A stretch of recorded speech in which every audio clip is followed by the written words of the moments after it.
بنای کوی گورا سکاش نه دوبی زاکی شوا تیبی توپی داوانی آن کمان آماده کاری که با سفر کردی مشاری استعمالی و دوای اوی دو روز تیزو سفر ما کردی مشاری دو بونزامدانی کوتاه رکانی کلی بلا لشی داوانی عراق دوای اوی یه توپی کردستان بیاری داد نشال روشی زدن با روشی بیانی یعنی بیانی بکرد و یعنی در بنکانی سرکش کرد لوی که یعنی که توافقیان انجام ندارد یعنی در بنکان با راضی نبود بیاری بیاری کلا كانت تساعد كوال صايد الامكان نظام البيت اما شو تساعد تقول في لواني انا كمان غير ما كان يمشي سفر كيلو وصايد زماني قوي باني لرجال الامكان لرجال توقفوا زين امادني ان شاء الله سلامتي يا زانا كان انا قرأت وصايد زماني وهواي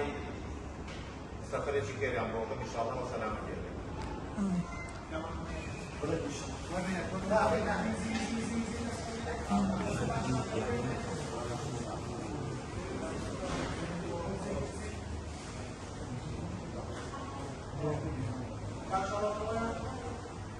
این باهاش کن بگو خواهد بزن